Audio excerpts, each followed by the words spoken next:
हर budget का एक परिवेश होता है, हर बजट का एक माहौल होता है और वही परिवेश बजट कैसे बनना चाहिए, उसकी क्या प्राथमिकताएं होनी चाहिए, उसको निर्धारित करता है। इस बजट के पहले देश में व्यापक रूप से छाई हुई बेरोजगारी, महंगाई, आर्थिक असमानता, ग्रामीण अर्थव्यवस्था जो पूरी तरह से ठप हो चुकी है, वेतन जो निरंतर कम हो रहे हैं, रूरल डिमांड जो डिप हो गई है, वो थी और यही सरकार की प्राथमिकताएं होनी चाहिए थी।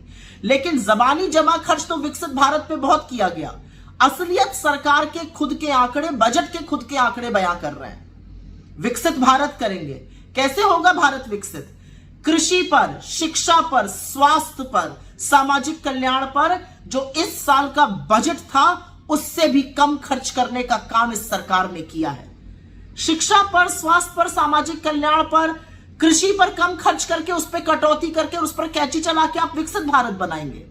चलिए अगले वर्ष की बात करते हैं। इस वर्ष सरकार ने रक्षा पर, फूड सब्सिडी पर, फर्टिलाइजर सब्सिडी पर, खाद और खाद्य सुरक्षा के लिए जो पैसा खर्च किया, अगले साल उसमें कटौती कर दी गई।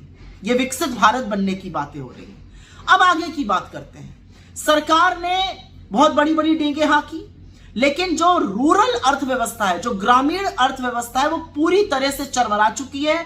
वेतन और आय लगातार गिर रहे हैं, वहां पर डिमांड पूरी तरह से ठप हो गई है, इसीलिए कंजम्पशन खत्म हो गया इकोनॉमी में कंजम्पशन आधा हो गया बनस्पत पिछले साल ही।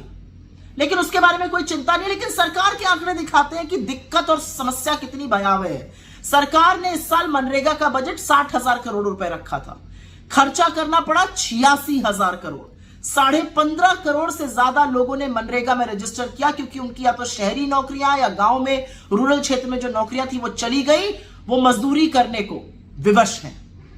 86,000 करोड़ रुपए, 26,000 करोड़ रुपए ज्यादा खर्चा करने पड़े। सरकार का अपना आंकड़ा दिक्कत बयां कर रहा है, लेकिन सरकार दिक्कत मानने को तैयार नहीं है। अब बात कर लेते हैं कुछ बड़ी बातों की। वित्त मंत्री निर्मला सीतारमण या तो किसी और प्लैनेट पे रहती हैं या उनका आंकड़े का सोर्स ही कुछ और है। उन्होंने बिना पलक झपकाए कह दिया कि औसतन आय जो है वो 50% बढ़ गई है। कौन सा आंकड़ा यह दिखाता है? क्या गरीबी, क्या भुखमरी, क्या बेरोजगारी, क्या आर्थिक असमानता के आंकड़े ये दिखाते हैं? असलियत तो यह है कि सरकार के खुद के पीएलएफएस ने अपने सर्वे में कहा है कि मासिक आय लगातार 25% घटी है। तो या तो वो सर्वे और वो डेटा झूठा है, या आज भ्रमित करने का काम वित्त मंत्री ने किया है। बड़े बड़े जबानी जमा खर्च के बीच एक और बात हुई, ग्रोथ पर खूब सीना ठोका गया। 6.4% ग्रोथ आपको विरासत में मिली थी 2014 में। 10 साल बाद एवरेज ग्रोथ रेट 6% से कम है और पिछले 4 साल की देख लीजिए तो 4% से भी कम है। इसके मायने समझते हैं ना आप लोग? ग्रोथ कम होने का मतलब है व्यवसाय कम होगा, ग्रोथ कम होने का मतलब है नौकरियां कम बनेंगी, ज्यादा बेरोजगारी, ज्यादा भुखमरी, ज्यादा महंगाई, ज्यादा आर्थिक असमानता, ज्यादा गुर्बत, ज्यादा गरीबी। लेकिन सरकार को इससे क्या फर्क पड़ता है? वो जो बोल देंगे चरण चुंबक मंडली उसको चला देगी। फिस्कल डेफिसिट पे खूब पीठ ठोकी निर्मला सीतारमण जी ने अपनी। 4.8% पे मिला था आपकी सरकार को 2014 में, 5.8% पे है, पूरा 1% ज्यादा। 10 साल में एक बार भी आप फिस्कल डेफिसिट का टारगेट नहीं मीट कर पाई हैं।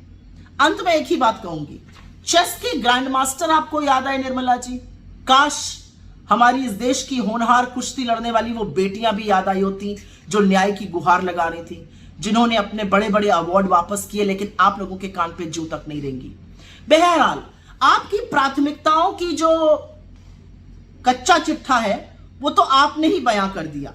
ये कुछ आंकड़े आपके सामने रख रही हूं जिसको वर्ड काउंट कहते हैं। निर्मला जी ने 42 बार प्रधानमंत्री का नाम लिया, 42 बार टैक्स का नाम लिया, लक्षद्वीप का भी नाम ले लिया, वंदे भारत का भी नाम ले लिया। एक बार भी जॉब्स और एम्प्लॉयमेंट शब्द का प्रयोग नहीं किया गया। क्यों? क्या ये प्राथमिकताएं नहीं है? असलियत तो यह है कि यह देश आपके जुमलों से और आपकी प्राथमिकताओं से जो गलत है उससे उब चुका है। बस अब थोड़े ही दिनों की बात है, छुटकारा मिलने वाला है आपसे।